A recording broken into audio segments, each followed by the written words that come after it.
The lobby of the upscale hotel buzzed with evening chatter when a black woman in simple clothes was stopped by security. 3 staff members sneered at her, calling her a scammer as a guest began live streaming the scene, comments flashing across the screen. She didn't raise her voice or defend herself. She simply stood still, eyes steady, and said, "Before you make another mistake, you should check who owns this place." The room fell silent. No one knew what was coming next. That morning, Chicago was wrapped in a gray chill that clung to the sidewalks and rooftops of the city. Alicia Morgan stepped out of her rideshare wearing dark jeans, a simple black t-shirt, and worn-in sneakers, the kind of outfit no one would associate with the CEO of a billion-dollar hospitality empire. Her long curly hair was tied back, her face makeup-free, blending her seamlessly into the passing crowd of tourists dragging suitcases and business travelers rushing to early meetings. It was intentional. When conducting one of her covert audits, Alicia preferred to look like someone staff could easily underestimate. And at the Monarch Luxe Chicago, underestimation had become a pattern, one she planned to confront. The hotel towered above her, glass windows reflecting the pale sky. Despite its polished exterior, the Chicago branch had become the subject of 37 discrimination complaints in just 14 months. Reports of racial profiling, selective service refusal, and degrading comments had reached her desk too many times to ignore. So she arrived alone, without a driver, without her assistant, and without notifying corporate. This wasn't a scheduled visit.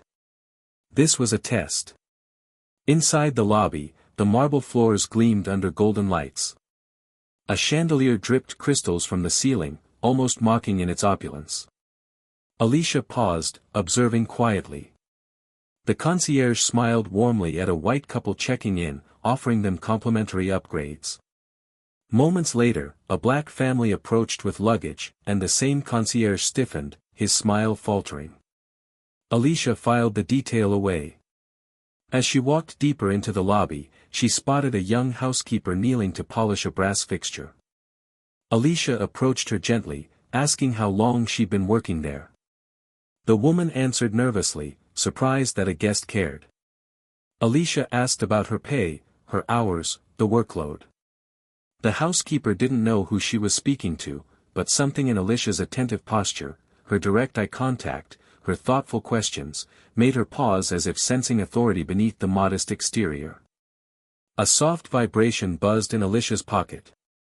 A text message from her corporate investigator flashed across the screen. Update: Night manager Marcus Vale flagged in multiple reports. Assistant supervisor Haley Cho accused of racial insults toward guests of color. Proceed with caution. Alicia locked her phone. Caution wasn't her plan. Clarity was. She took a deep breath, stepped away from the housekeeper, and approached the reception desk. Her expression remained neutral, purposeful, controlled. No one in the lobby knew that the woman walking toward the front desk owned the very building they stood in. No one suspected that a quiet storm was about to break. Alicia simply blended into the crowd, making her way toward the people who were about to fail the biggest test of their careers. She reached the counter. And everything began. Alicia approached the front desk with the calm, quiet confidence of someone who knew exactly what she was doing. The young woman behind the counter, Haley Cho, barely glanced up at first. Her fingers tapped lazily against the keyboard, her tone clipped and cold.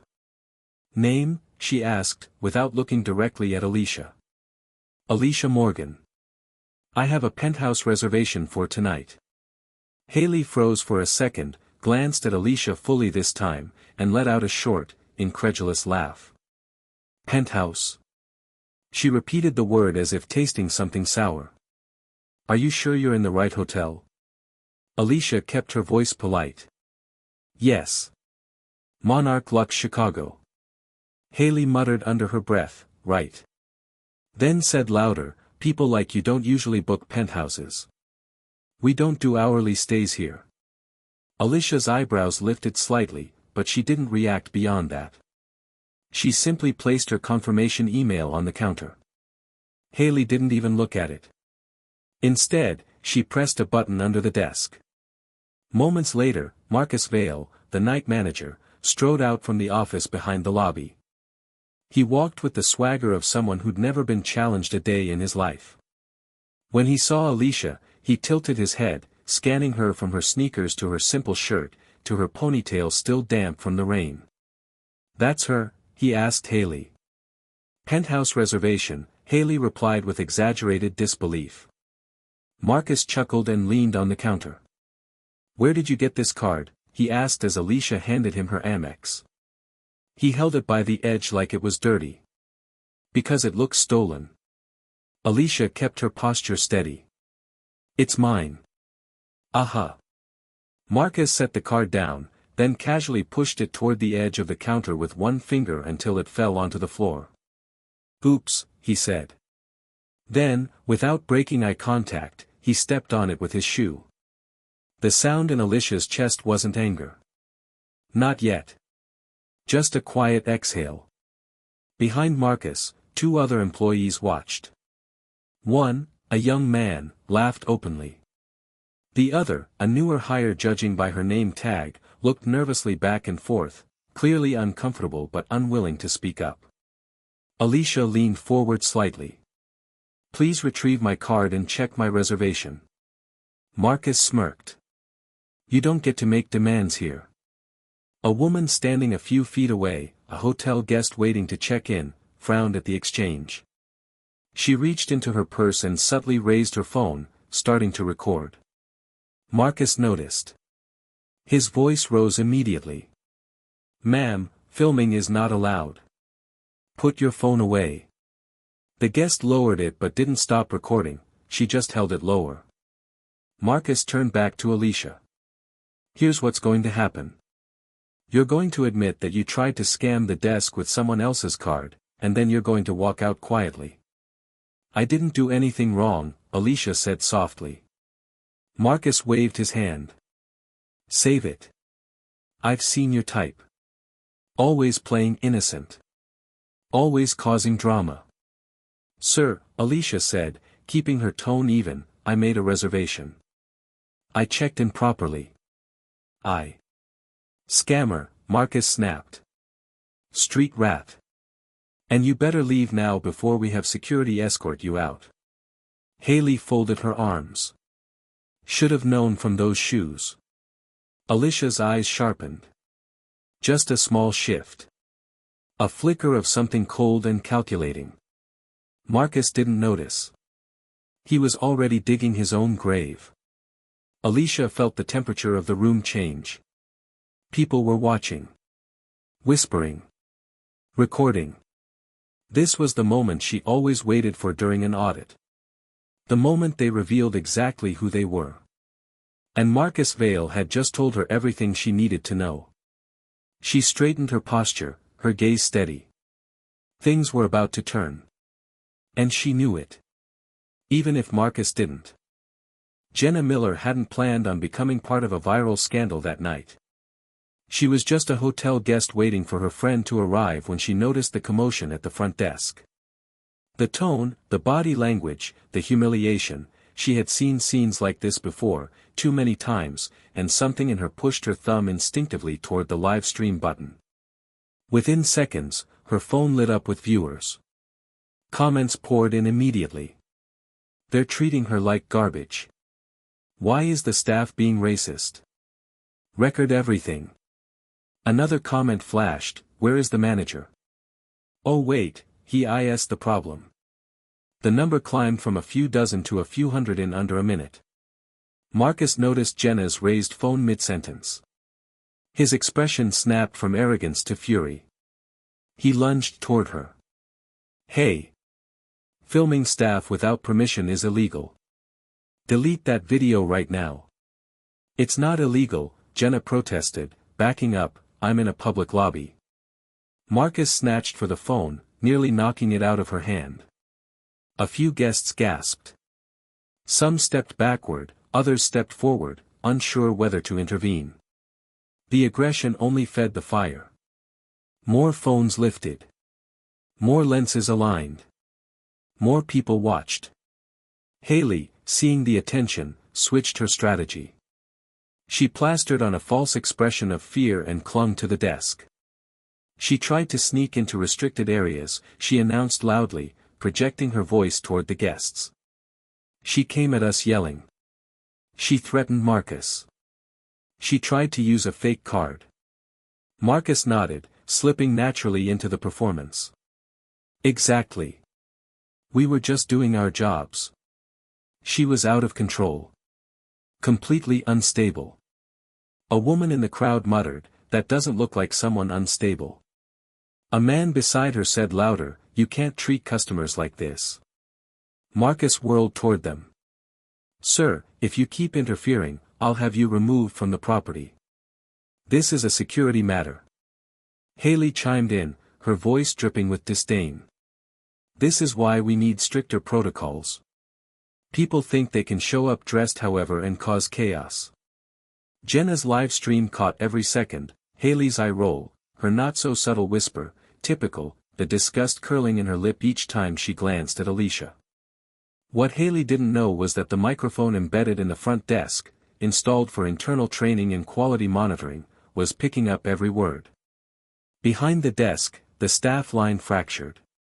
One front desk trainee shifted uncomfortably, whispering to another, "This doesn't feel right." But no one dared speak up. Marcus called security. A tall guard named David approached reluctantly. He had seen enough to know something was off, but Marcus barked, "Stand here. Don't let her move." So he positioned himself beside Alicia like she was a threat waiting to pounce. Jenna's live stream viewers climbed past 1,000. Then 2. Then 3. Comments flashed non-stop. "I can't believe this is happening in 2025. She's just standing there. They're lying. That manager needs to be fired. This is racial profiling. Someone help her." Alicia stood still, hands relaxed at her sides, gaze calm and unwavering despite the chaos swirling around her. She looked neither afraid nor intimidated, only observant. David shifted uncomfortably again. "Ma'am, I'm sorry about this," he murmured quietly, almost inaudible. "He's in a mood tonight." Alicia didn't answer. Her silence was sharper than any words she could have spoken. The crowd grew louder, more agitated. Some guests formed a protective half-circle near her. Others whispered among themselves. Jenna's phone dinged repeatedly as people shared the live stream. Then, something subtle happened. The hotel's security cameras, every single one, rotated slightly, refocusing, as if the building itself had decided the moment deserved a clearer view. No one noticed. No one except Alicia, whose eyes flicked upward for the briefest second. She knew the entire hotel was watching. Recording. Remembering. Marcus strutted back toward her, full of bluster, drunk on the attention and fake authority. "Let's make this easy. You can walk out now, or we can have the police escort you like the scammer you are." Jenna whispered into her live stream, "She hasn't said a single word, but she's not scared. Not even a little." Alicia's eyes met hers for a moment. Still silent. Still composed. Still waiting. Because she knew the storm wasn't here yet. It was coming. And it would hit harder than any of them were ready for. The tension in the lobby tightened like a wire pulled to its limit. Marcus, now fully committed to his performance, straightened his jacket and grabbed the desk phone with dramatic force. "Chicago PD? Yes, I need officers dispatched immediately," he barked loudly enough for the entire lobby to hear. "We have a trespasser attempting fraud." Repeat, "A trespasser attempting fraud." Some guests gasped. Others exchanged looks of disbelief. Jenna's live stream comments exploded. "Fraud?" She showed her confirmation. "He's lying straight through his teeth. Call corporate." Alicia stood motionless as the words echoed through the room. Haley glanced at her with smug satisfaction, then turned to her computer screen and began typing rapidly. "Cancel reservation," she muttered, clicking aggressively. "Penthouse suite is now released." Don't want scammers stealing rooms. The monitor flashed confirmed cancellation. Haley leaned back with a victorious smirk. There. Now she has nothing tying her to this hotel. Alicia's expression did not shift. She watched it all with unsettling calm. Marcus clapped his hands twice, summoning security. David. Get over here.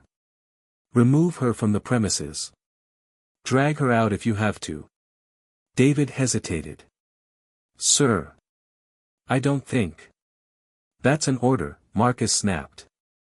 Unless you want to lose your job today. David stepped closer to Alicia, but his unease was visible in every movement. His hand hovered awkwardly near her arm, not quite touching her. Before he could speak, the front desk trainee, a young man named Leo, took a small, brave step forward. Sir, Leo said quietly, she might not be who you think. Marcus spun around. Did I ask your opinion? Get back to your station. Leo swallowed his words and stepped away, looking torn between conscience and fear. A hush fell over the lobby as a middle-aged woman approached Marcus with her phone. I recorded everything, she said firmly. You're mistreating her. Watch this. Marcus slapped the phone out of her hand. The crack echoed through the marble floor like a slap across the entire room. Guests gasped. Someone shouted, "What's wrong with you?" Another cursed under their breath. Even Haley's smirk wavered. The woman stared at her phone shattered on the floor. You didn't have to do that, she whispered, shaken. Jenna's live stream caught the impact. Comments flooded in. He hit her phone. Fire him now. This is abuse of power. Marcus ignored everyone, puffing himself up even further. He turned to Alicia, pointing a finger inches from her face. You want to play games? You want to pretend you're some big shot? His voice rose with every word. Well, here's the truth. You're nothing here. Nothing. You don't belong in a place like this. Alicia finally spoke, her voice low but steady. Check my reservation again. Marcus scoffed. I told you, I'm done wasting time. You're leaving in cuffs one way or another. Jenna whispered into her phone, she's so calm, how is she so calm? Alicia straightened her posture. I've given you multiple chances to correct your mistake. Oh, please. Marcus laughed loudly. You think you can intimidate us? This isn't the kind of hotel where you can walk in off the street and demand luxury. You have no power here. That sentence did something to the room. The air shifted. A few guests froze as if sensing something they couldn't name. Even David's eyebrows rose slightly. Alicia tilted her head, studying Marcus with the kind of measured patience that only someone who truly holds power can wield.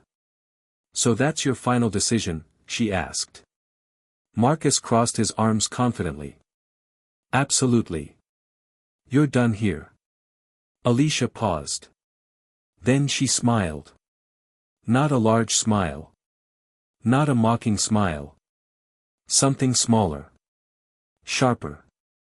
A smile that did not belong to someone defeated but to someone who knew the truth, who had waited patiently for the exact moment to reveal it. A chill rippled down Haley's spine. She glanced at Marcus.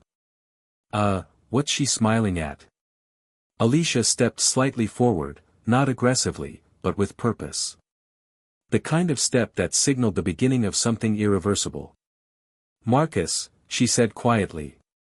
Are you absolutely sure you want to stand by everything you've said? Every accusation? Every word?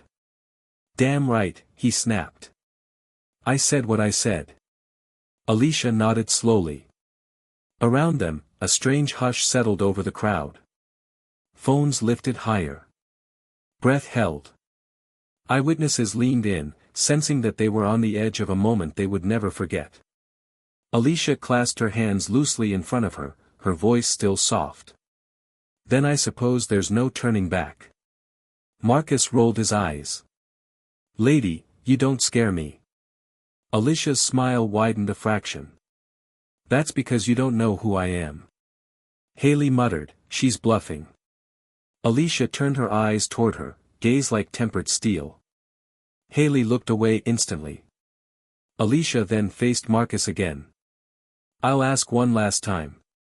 Are you absolutely sure you want to treat me as someone who doesn't belong here? Marcus snorted loudly. You belong in the Monarch Luxe penthouse. He laughed so hard he had to grip the counter for balance.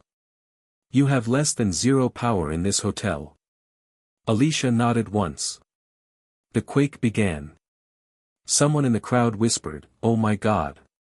Alicia reached down, slowly picking up her bag from the floor. The ground beneath Marcus Vale's career had just begun to crack. And everyone in that lobby felt it. Alicia bent down and picked up her bag with deliberate calm, brushing off the dust Marcus's shoe had left on the leather. The entire lobby watched in taut silence. No one breathed. No one dared blink. The air felt heavier than marble. "Give me my bag," she said again, though she already had it in her hands. Marcus scoffed as if the moment was still his. "Sure, sweetheart," he said, voice dripping with condescension. "Go ahead. Show us the fake ID you printed at home." A few guests gasped softly at the disrespect, but Marcus didn't notice. He was too busy convincing himself he still had power. Alicia unzipped the bag slowly. Precisely. Almost ceremonially.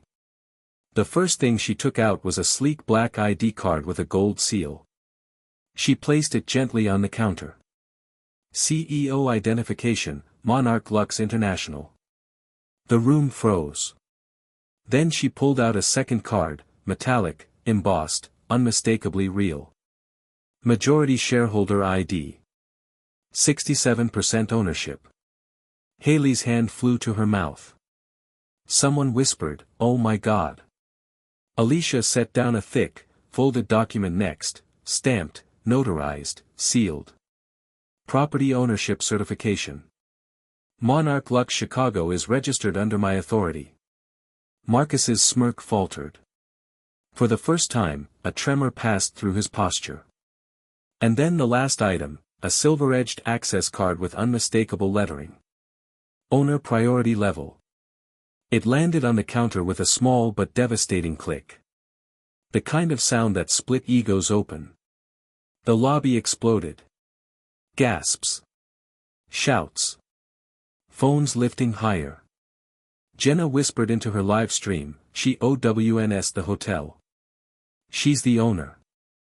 Marcus's face drained of color. Haley's knees buckled, and she grabbed the counter for support. Alicia remained unmoved. She reached into her bag again and pulled out a tablet. With a swipe of her finger, she opened the Monarch Luxe corporate dashboard. The large lobby screen behind the front desk, normally used for promotions, blinked, flickered, and then synced with her device. Dozens of data charts filled the screen. She enlarged the first. Revenue, she said. Down 32% from last year. That alone would demand an investigation. Another chart expanded. Guest satisfaction. A score of 2.1 out of 5.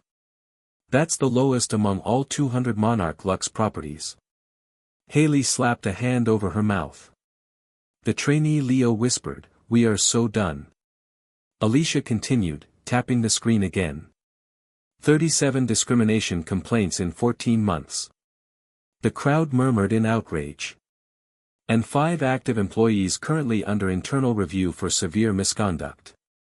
A pause. Her gaze swept across the entire lobby, pinning every guilty soul in place. That includes you, Marcus Vale. And you, Haley Cho. Marcus stumbled backward. This isn't legal. You can't just take over a hotel like this. Alicia lifted her chin. I don't have to take over anything. I own it. There was no anger in her voice. Only truth. A truth so heavy it crushed every lie spoken that night. At that exact moment, the front doors whooshed open. 5 sharply dressed corporate auditors entered the lobby, badges hanging around their necks, tablets in hand. They moved with practiced precision, guided by the notification Alicia had sent minutes earlier. "Ma'am," the lead auditor said, "we're here for the immediate compliance inspection." Guests gasped. Phones caught every angle. The live stream surged past 50,000 viewers. Haley's legs gave out completely, and she sank to the floor, tears streaming.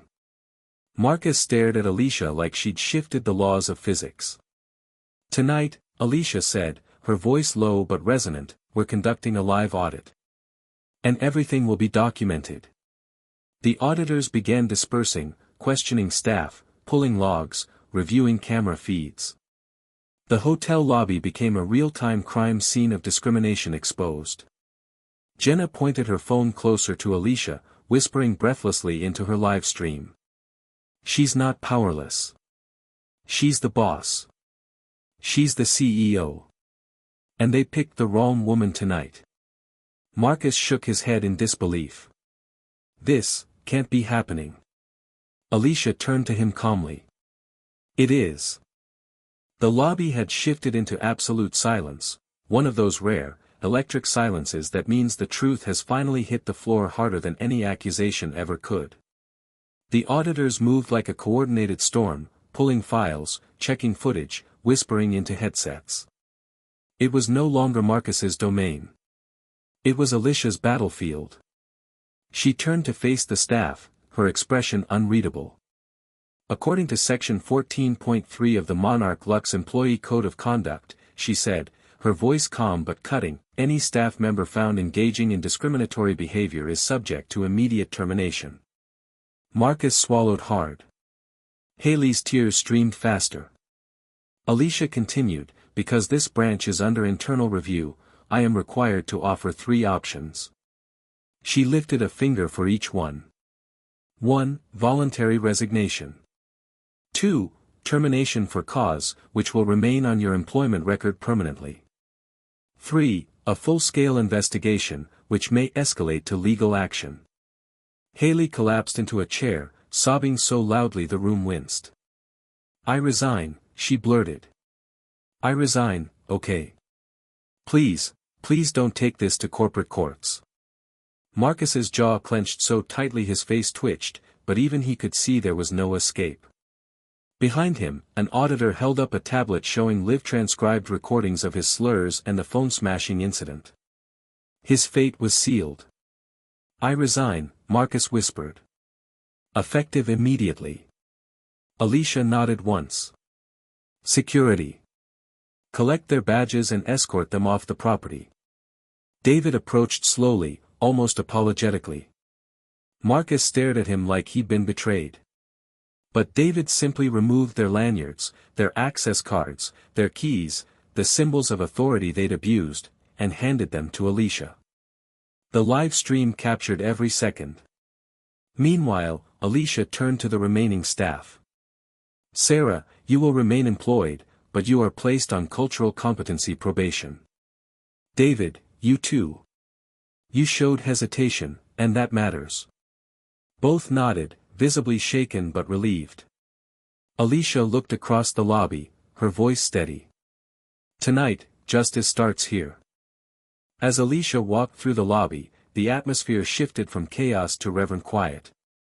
Guests lowered their eyes, some out of shame, others out of respect, stepping aside as she passed. The same space where she had been insulted minutes earlier now carried a weight of accountability. Near the elevators, a middle-aged man approached her hesitantly.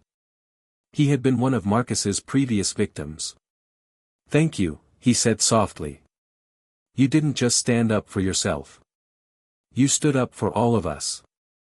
Alicia nodded, then addressed the gathered crowd.